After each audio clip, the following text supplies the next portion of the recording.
Hello everyone, start करते हैं आज के वीडियो को। और आज के वीडियो में बात करने वाले हैं यूपी की एक घटना के बारे में।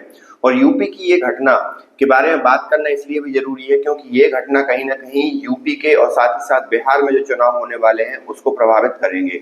यूपी और बिहार दोनों ही सटे हुए राज्य हैं और वहाँ की अगर फिल्मों की भी बात करें तो भोजपुरी फिल्में न केवल यूपी में चलती हैं, न केवल यूपी में बनती हैं, बल्कि बिहार में भी चलती हैं और बनती हैं।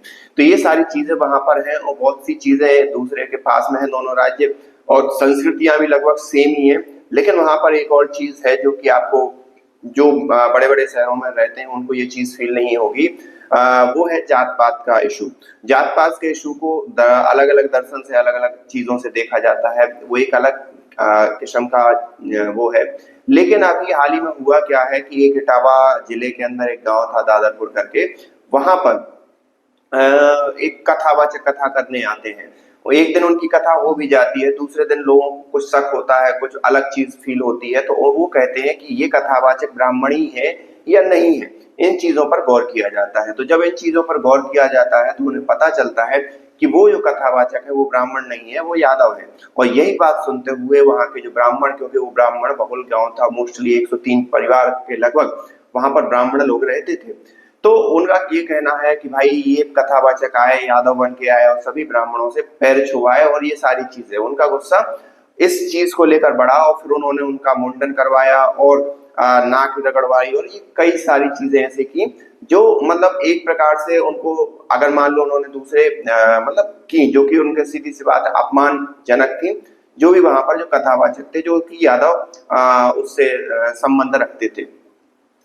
अब यहाँ पर बात आ जाती है कि उन्होंने ऐसा क्यों किया और क्या करना चाहिए, क्या नहीं करना चाहिए। तो इसमें मैं ज्यादा कुछ नहीं बोलूंगा मेरी तरफ से, लेकिन ये चुनावी राजनीति का एक अहम हिस्सा बन चुका है। वहां पर तेजस्वी यादव हो, अखिलेश हो, और इस प्रकार की बातें कर रहे हैं कि ये अन्याय है। और इस अन्याय के खिलाफ, मतलब अन्याय कैसा है कि एक कथा बांचने के लिए या कथा कहने के लिए कोई दूसरा समुदाय नहीं कथा कर सकता, सिर्फ ब्राह्मण के। तो ये ऐसा नहीं होना चाहिए और संविधान की दुहाई दे रहे हैं। तो ये सारी चीजें हैं। मैं संविधान तो ये कहता है कि आप कोई भी वो कथा बांट सकते हो, जो भी है, मतलब जो भी काम है आप कर सकते हो। मतलब वो ये इस तक लिमिटेड नहीं है कि कथा कैसे बांटना है। दूसरी बात आ जाती है फिर यही बात शंकराचार्य जी से, अभिमुक्तेश्वरानंद जी से यही बात उनके सामने रखी गई और उसका कारण पूछा गया कि आखिरकार कैसा है और कैसा नहीं करना चाहिए। तो उनका भी जवाब इस प्रकार से था कि अगर आपको कोई सकाम कर्म करवाना है किसी भी प्रकार से, जैसे कि आपका कुछ लाभ हो पूजा पाठ से या कुछ वो हो, तो फिर आपको ब्राह्मणों को ही चुनना पड़ेगा। ये शास्त्रोक्त विधि है।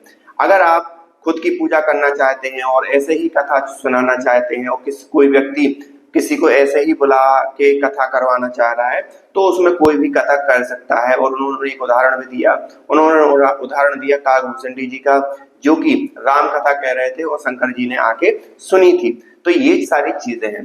तो उन्होंने बेसिकली कहा कि अगर आपको सकाम कर्म करवाना है वैदिक अनुष्ठानों से तो आपको ब्राह्मण की जरूरत है। अदरवाइज आप क्या कर सकते हो, खुद भी मतलब पूजा कर सकते हो, खुद की वो कर सकते हो। वेदों को छोड़कर आप कोई भी पूजा कर सकते हो। तो ये सारी चीजें उन्होंने कही। आपका इसमें क्या मत है, आप हमें कमेंट करके बताइए। और राजनीतिक रूप से ये कितना सही है, कितना गलत है, ये भी हमें बताइए कि ये कहाँ तक जाएगा। तो मिलते हैं नेक्स्ट वीडियो में, तब तक के लिए थैंक यू।